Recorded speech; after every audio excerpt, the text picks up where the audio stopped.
Walkout with Paul and Jay, with red hot stories from postgame, interviews, analysis, within the hour, right here at the Growler. All right, welcome into the latest edition of the Walkout, presented by Cincy Shirts. Paul Daner Jr., Jay Morrison. I am here with you in Dallas. Jay in the homestead with his Christmas tree back in Cincinnati. It is late. It is the middle of the night, but the juices are flowing for Bengals fans Big for time. multiple reasons. Not the first one, the Bengals win. It's been a while. Been a while since we've been able to say that, but the Bengals win over a month. They win 27-20 against the Dallas Cowboys, thanks to the Dallas Cowboys out bad teaming the Bengals at the end by touching a punt that was blocked to give second life to Joe Burrow and Jamar Chase, who made good on it with a play that was all too familiar to Bengals and Saints fans. From a play that actually happened in the game winner in New Orleans. More on that in a moment. And Jay, just when you thought, as a Bengals fan out there, man, all right, feels good to win. I know this season's meaningless.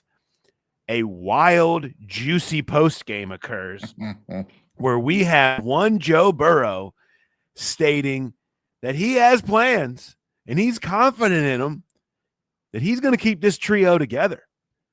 They can sign Tee Higgins and Jamar Chase and him.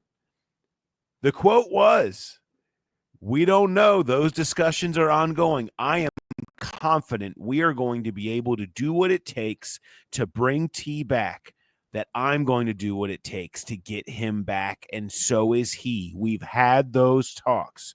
Those are going to be off-season discussions, but I think we are excited about that opportunity, which elicited the obvious follow-up. Why are you so confident, given everything we know about this situation, to think that that would be the case? And he dropped the slyest, "I know something you don't know, we'll see," that you'll ever hear in history, Jay. What a juicy post-game this was. So we have two stories here. Bengals win, and Joe Burrow drops a bombshell. I've got diverging thoughts on the Burrow bombshell. I mean, number one, it's not like he went into that press conference intending to say that. It was 6 or 7 minutes in before it happened. It came as a result of I think it was Charlie Clifford asked about them going out for the coin flip. It was Burrow, Chase, and Higgins for were the game day captains. First time they'd ever done that. You know, and that kind of started that conversation, and he brings the T stuff up. So it seemed like it came about organically. It wasn't like he went into the press conference wanting to say that. But if I'm going to throw some cold water on the situation for Bengals come fans, on. Let people have a night. Let people have some hope, Jay. I mean, so in that game, okay, the punt block happens, and I immediately flash back to Leon Lett. Then the touchdown pass happens, even though last time it was to the left in New Orleans, this one was to the right. It's still flashback immediately, New Orleans game.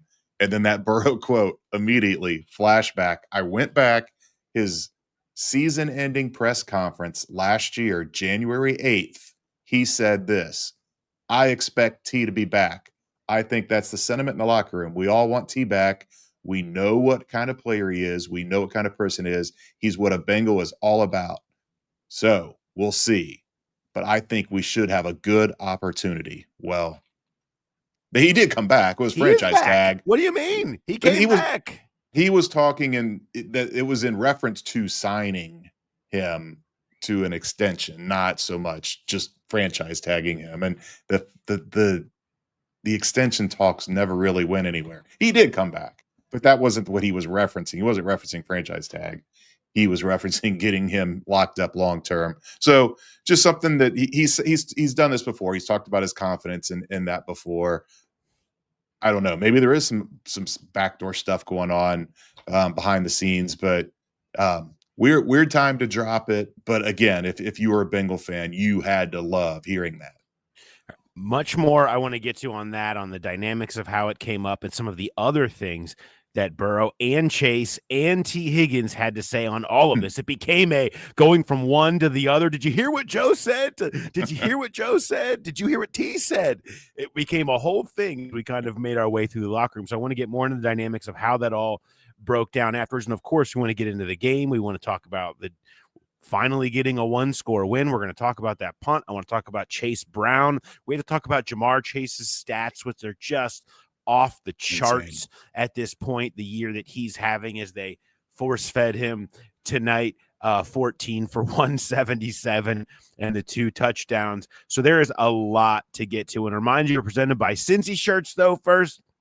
And maybe there's a Burrow quote from tonight that can be a Cincy shirt. I don't know which one of the Burrow, maybe just a "we'll see" with a wink with a profile of a big 3 of some sort that could be for a Cincinnati football shirt for Cincy shirts. I don't know, but you can always go to cincyshirts.com, use GrowlerPod as your promo code and get 10% off. Think of that because great Christmas gifts can be had there for anybody that loves Cincinnati gear, teams, nostalgia, you name it, have everything there. Also, our next live show is going to be before the Browns game on the 22nd. That'll be 10 o'clock start for us on the 1 o'clock kick. We will be answering all of your questions on all of this stuff. We're going to be giving tons of stuff away. It's going to be awesome. It's going to be a great time down there. As always, down at BetMGM, Nation Kitchen and Bar at the Banks. A great place to go watch any big game, any big event. You can go to Nation Kitchen and bar.com and go there, reserve a table for any event, UFC fight, you name it. They've got it all down there. A great place to go and hang out and come see us soon. But all right, Jay, let me kind of take you through how this post-game locker room went down because it was fascinating. We're in with Burrow, and we hadn't talked to Jamar or T yet. In fact, I don't even know how many plans there were to talk to T, who admitted that he had a bad game. At least he said that. His words, not mine. And Burrow comes out and he says that he drops the "we'll see." So I don't know, blah, blah, blah. I asked him specifically, we were talking about Jamar, and I just said, this is one of those games where you just say, man, give that guy all the money he wants.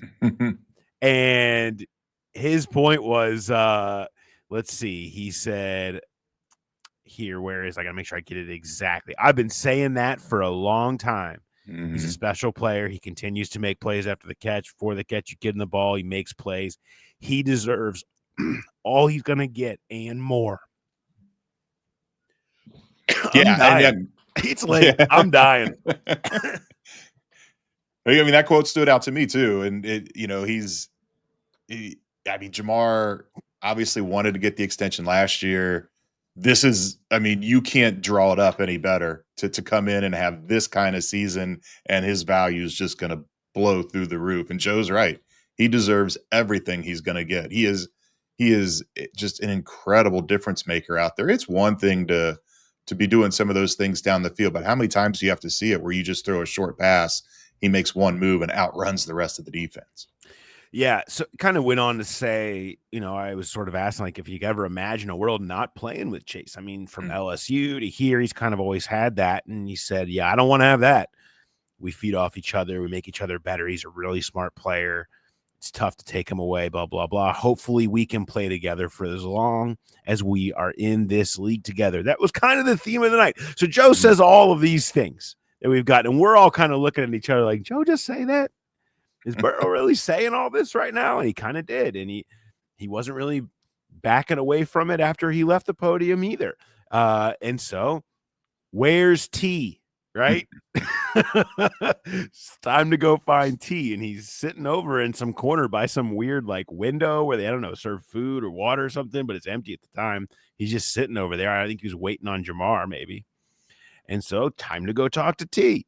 And so we asked T, and T had a great line about this because it sounded like, I'm not going to say it was news to him, but what Joe said, I don't think he was at all expecting to hear from anyone. And so he was kind of asking how possible he thinks that is. And he said, shit, if Joe said it, I guess it's possible. And that's kind of the way it is. Joe's the captain now, right? Like this is kind of the theme of this. Yeah, it doesn't seem like it was possible. It doesn't seem like it was the Bengals' plan. Maybe it is now. I don't know. But if Burrow says there's a way to do it and he's willing to do things to make it happen, then yep, maybe it is possible. So we go from that, and T obviously saying nothing's changed. He never ruled out coming back here, and we'll see again. Well, time to talk to Jamar Chase. So we go, and it's Chase at the podium, and so we're talking to Chase. We're waiting our way through a few things till we finally get into talking about some of the things that Joe said. And you get Jamar Chase pointing out, is it possible, Jamar? Yeah, it's possible. It's possible, he said. Got to play chess in that situation, but it's possible. Jamar ain't taking no hometown discount, okay?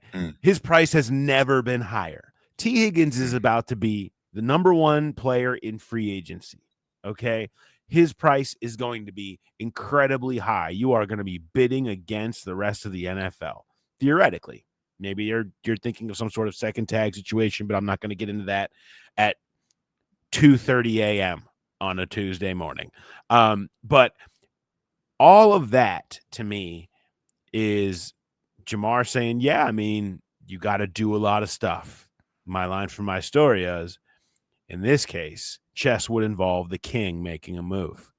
This is about a restructure that Joe Burrow would have to do.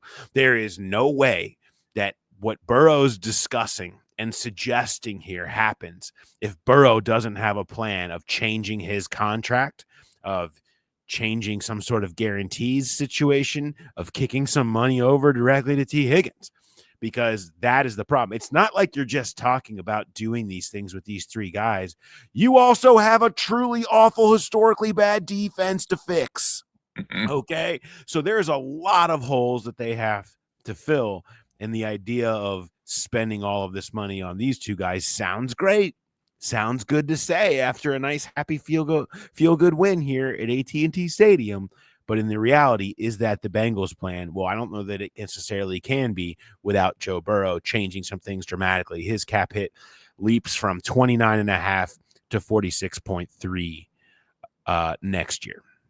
Yeah, and the cap is going to go up quite a bit, but he's referenced that in the past too, that the January 8th news conference I talked about earlier, and in other instances, he talked about how he structured his deal with that in mind, of being able to keep T and Jamar. So I don't know if promises were made, but discussions have been ongoing ever since that Joe was working on his deal to try to figure out ways to do this.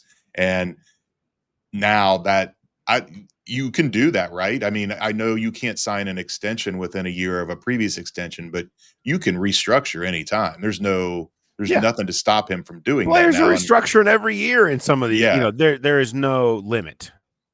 And it sounds like he's willing to do that. He didn't come right out and say that, but you read between the lines. That's what he's talking about. So are the Bengals willing to do that? That's just it. Is Joe Burrow's plan the Bengals' plan will be the next question that goes forward. We have a whole offseason to talk about that, Jay. Isn't that exciting? We have so much time.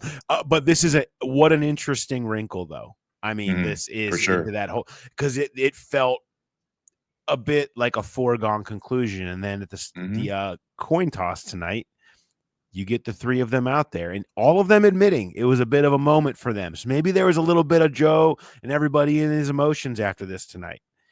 Admitting being out there made them think about the three of them and how close they are and how much they want to keep this together. And Chase saying, yeah, trying to keep it all together ran through his brain at that point when they were all out there. That was a moment where he thought about it. He tries not to, but it's hard not to. Saying that he wants T with him for eternity. But some things don't work out that way. All of this in one night for the big three. If that's the case, man, if Zach Taylor, assuming that he's the one that sent them all out there, was trying to send that message, well, it got across in a big way. Certainly, if that was the intention, I don't know if it was, but it certainly resonated here tonight. Yeah, I mean, that'll go down as his best play call ever. I don't know that it was his intention. They do this like if they know it's going to be a grinded out running game, then they'll send Ted, and it seems like there's a point to who he sends out there, and from this game plan, it certainly looked like that was going to be the game plan and Joe talked about it. I was going to feed Jamar. And he did 18 times. And then you put T out there too, because that was, I think, had they played a little differently, T would have got a lot more targets. But I don't know if it's hubris on Mike Zimmer's part or what it was, but they didn't double Jamar a lot. And you see this a lot with teams in other conferences that don't play you that often. I was surprised at how much they just kind of left their guys one-on-one with Jamar, and Joe exploited it. And that the pregame coin toss, the sending those three guys out there, that was a predictor of what was to come tonight or last night, as the case may be. Maybe not so much in Zach's mind what's to come next year and beyond. First time they've ever done that. That's the weird thing. We've never Right. seen them do that before. And so interesting to see the three of them out there together. All right. That was the crazy post game that occurred. So we obviously will have a lot more on that as we kind of go forward. Let's talk a little bit more about the Bengals winning a game for the first time in forever. It's late at night, and it almost got me singing a Frozen song, the J. For the first time in forever. See, here I go. This is a problem. This is why we shouldn't do these late night shows. It's always the late night ones that make this happen. Sorry. So, all right, Jamar Chase. Let's talk about Jamar Chase. The player, not the soon-to-be ridiculously wealthy man. Can you just run off some stats you got on Jamar Chase at this point? Because I know you got them.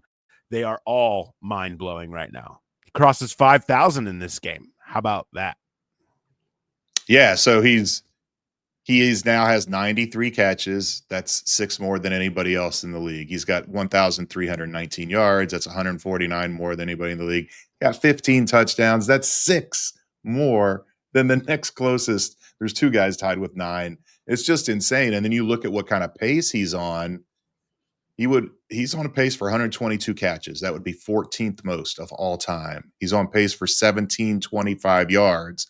That would be tied for the 11th most in NFL history. And he's on pace for 20 touchdowns, which would be 3rd most in NFL history. And it's just another thing that I thought was insane is because he's done this 3 times now this year. At least 10 catches, at least 175 yards, at least 2 touchdowns. Wow. So I went back and looked. NFL history. What's the record for most times a receiver's done that in a career? Well, it's Tyreek Hill with 5 in a career. Tyreek Hill with 5. Jamar's at 4. He's 3+ years into his career. The record for that's the 3rd time he's done it this year. No player in NFL history has ever done it more than once in a season. So he's already tripled that record. He's got 4 more games to possibly add to it. It's incredible. In a couple of the interesting plays, I think you get into the dynamics of what makes Jamar great, and you saw that a bunch tonight as they were able to force feed him, and they were able to do it partially, I think, because he pointed out there wasn't a ton of doubles that were coming his way, only a few. And if that's the case, they're going to make you pay for it. I think Mike Zimmer had confidence in his corners, and he wanted to bring pressure, and he did that, and it was working. And Zach Taylor pointed out afterwards how exhausting that game is mentally and physically on the quarterback. We'll get to the physical element of the quarterback in a minute. And Zimmer puts that on you. He makes it really exhausting on you, all the things that he's doing, plus moving Micah around. But a lot of that does, and this is a tenet of Zimmer forever, going back to Jonathan Joseph and Leon Hall being the co-MVPs of the 2009 Bengals team, because when he feels like he has those top corners that can both cover, he can do all those things with everybody else. The problem was his corners were getting cooked by Jamar Chase tonight, and that ends up making all the difference. The touchdown pass, the first touchdown, we've seen them run that a million times. It is such a chemistry play. Like, to throw that ball to the front pylon perfectly every time, that is years and years of reps perfecting that, and that is the absolute perfect example of what makes Burrow to Chase so dangerous. It's an unstoppable play when they run it like that, and they always run it like that. I mean, it truly is when they're doing it the right way. And then the game winner, I mentioned it, a replica of play in New Orleans that was the essentially the winner there, the game winner there in New Orleans in his homecoming game. Well, it's Jack Taylor called it day one install, the simplest play we could possibly have. But when you have Joe to Jamar, there's nothing simple about it. The chemistry to throw it to the right spot, Jamar's incredible instincts to know how to make the first guy miss. Someone should write about that. And that ends up taking the simplest play they have in their playbook into a touchdown that goes to the house, because you have that chemistry, that ability, and that explosive skill set between the two of them. They know how to get the most out of each other that way. It's remarkable. And we've never seen anything like it for their connection. And that's saying something. Yeah, so the first one, my wife watches the game some, but she doesn't really study football. She came running downstairs and like, how is that even possible? I don't know if anybody's done it, if they've taken the screenshot, but the ball's this far out of Burrow's hands, and Jamar still, his back is completely to Joe. He's not looking at all. It's just that timing is so incredible. The game winner, he makes the first guy move, and it's like you don't even have to watch the rest of the play. You know what's coming. Yep. And it didn't even look like he was going full speed. It looked like he was kind of taunting the defense a little bit by like, oh, you think you can catch me? He almost had a third one in that game, and it looked like a drop. It was a crosser, and it was going the same direction that the game winner was in. I can't remember. I think it was probably early in the fourth quarter. And it looked like it was a drop, and then Dallas got called for DPI on that, because the defender, I don't know if it was Diggs or somebody else, they hooked him a little bit. If he doesn't hook him, Jamar catches that in stride, and it's a third touchdown. It is just there was so much tonight where it wasn't a lot of deep stuff. It was just short, get the ball out and let him make plays, and he did time and time again. Yeah. And at one point, Burrow admitted he made a stupid decision on his interception, admitting he locked on to Jamar, and he was trying to wait for him to come through another window. And you know what? You'll take that mistake for all the good that you get out of for kind of shoving it into Jamar like they did tonight. But he could admit, he was a little too locked on, and then a bad throw on top of it ends up turning an interception. And again, Burrow kind of admitting that was a screw up. But still, it's okay, because you're getting so much good all the other times. The one mistake, you'll live with it. Let's talk a little bit about the Burrow side of this. So Burrow hurts his knee. He ends up coming out late in the game with a black sleeve. Compression sleeve. We love compression sleeves around here. It's always good when that happens. And he had a notable limp at one point, but the first play he comes out with the compression sleeve, and he works the pocket around a rusher, steps up and fires a dart, and you're just like, okay, guess his knee's okay. But it was, after the game, you could tell certainly he was kind of grinding his way through it and didn't want to carry his bags, to have to worry about that to the. It's like that going to the bus afterwards. And, he'll see what it looks like tomorrow. You never know. Seemed that he thought it was going to be okay. But, one thing I never, ever, ever do is listen to a player talk about their injury after a game, because it changes dramatically sometimes. That said, barring him showing up tomorrow and then finding something else, or it being the size of a grapefruit or something crazy happening, it doesn't seem like it will be a serious issue. But still goes out there, has the knee injury, and then is eventually able to move the ball down the field for the game winner to Jamar, but was out there making plays before a bunch of bad penalties. And at that point, though, Jay, it felt like they were about to do it again. They were about ready to choke this game away again. They're going to do what they've done all year, find a way to lose by driving to midfield and then getting dumb back-to-back holding penalties and then a sack. And here comes, they're going to have to punt. And, of course, they get the punt blocked, and they nearly lost a fumble prior to that too.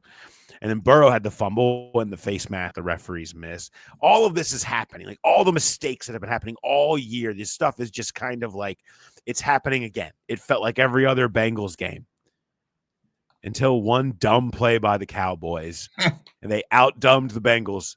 And that kind of just changed the entire thing. They gave the Bengals a second chance, and they were finally able to put it away. But if not for that, what are we talking about?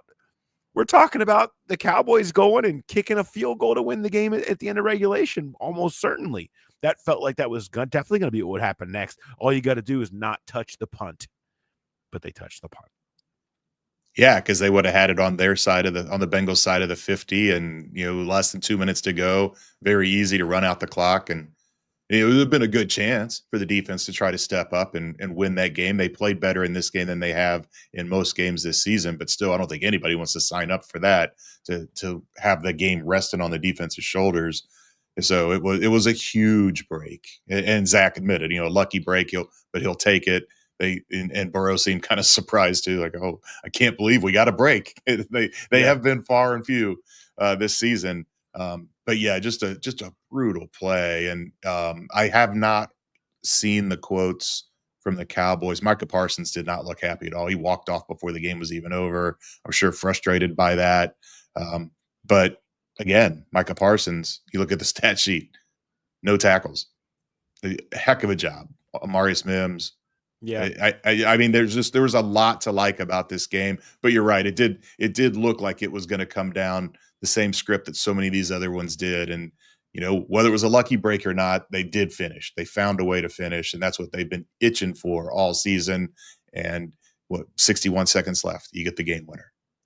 I know that Micah's stat sheet doesn't look disruptive. He looked disruptive. He was back there all day, and Burrow was doing a great job of avoiding him. It felt like every play he was having to step up, as Mims was just trying to get just enough on Micah to keep him from getting a piece of Burrow. I'd be curious to look at the win rate percentages for Micah tomorrow when they post them, because that feels like that's going to look far different than his production sheet looked. And that's a kudos to Burrow for understanding where he was coming from and feeling it. But there was plenty of hits on him in this game, as noted by the injury and other things. Yeah, they missed another brutal face mask. Can the league just make that reviewable?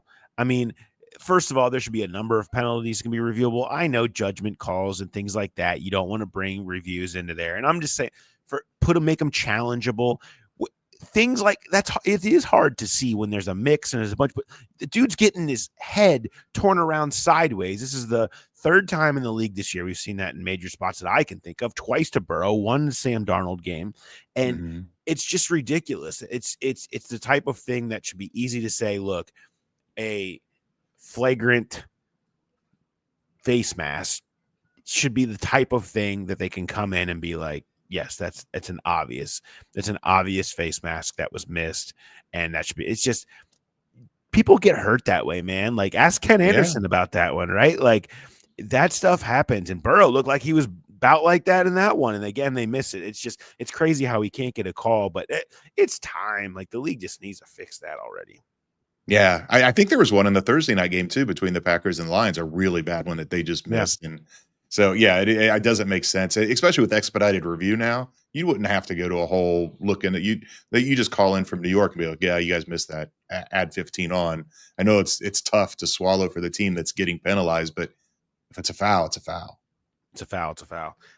One last thing I wanted to touch on before we kind of get to wrapping here, and that's another really, really strong game from Chase Brown. He has really grown into this role. He has become the dynamic check down weapon that they have long sought. That burst for the 19-yard touchdown pass, I need to see the acceleration. Give me some GPS numbers. Stat. I need it. I want to see his acceleration numbers on that. Was a crazy burst, and then to just barely stay inside of the line. One of many really nice plays he made specifically in the passing game.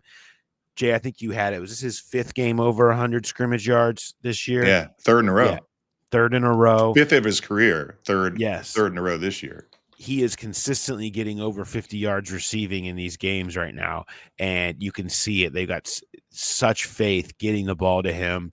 They're running these plays where they're running essentially all goes, or getting the receivers going down the field and getting the check downs to Brown behind him with space. Like, he's just finding a way to do it, and he's showing nice patience and acceleration through the holes in the run game.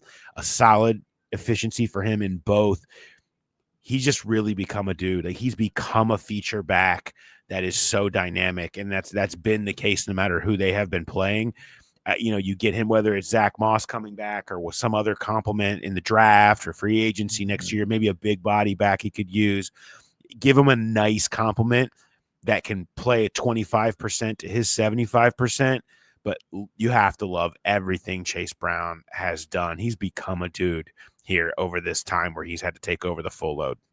Yeah, and it's not just, I mean, the explosion is amazing. That burst on the touchdown, like you said, you expect it from Jamar. That, I know Chase is explosive, but that was jaw dropping the way he just shot through all those players.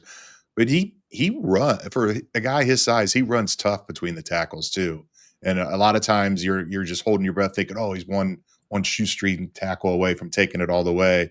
But he slams it up in there and does a pretty good job with that as well. And you're right, he has become just a major weapon on this team. And I just, you do worry about that over the course of a season, but that's why you have Zach Moss here. That's why you'll have somebody to kind of help share the load. I think at this point in the season, like, what do we have to lose? Let's just ride him as much as we can. And even then, you would think they would still go give him some more carries. But yeah, he might be a first round fantasy pick next. I mean, just the numbers he's putting up week after week now. There's this offense. I mean, it's going to be hard to fix the defense, but again, we're going to be saying the same thing next year. Defense doesn't have to be great. Just be average, and you look at these weapons, and this team can win. Continue to see a lot of offensive cornerstones out there tonight. It's finding them on defense will be the hard part. But hey, that won't be hard to do if they pay like $140 million to Joe and T and Jamar all in one season. Why not? Just add those up. That's all. That's all it could be. No, it's going to be what an interesting game. What an interesting post game here in Dallas. One that we will be talking about for approximately the entire offseason, I'm going to guess. And many more follow-ups to come. So we'll have plenty more on that. Reminder to everybody, go to cincyshirts.com. Any team you support in Cincinnati, anything you love about Cincinnati, there's probably already a shirt for it. Make sure you go there. Maybe we could get a if Joe said it, I guess it's possible shirt. I think that might be the one. That might be the one that we need. If Joe said it, I guess it's possible, right? Give the hope. Give some hope shirt. I think that maybe that's the one we go to at Cincy Shirts. We'll have to see if we can make that one happen for you. Should be a good Christmas gift. Get them out there. Get them out there. I love it. All right, Jay, that will wrap us up. I want to thank everybody for listening, and we will talk to you next time. Have a good one, everybody.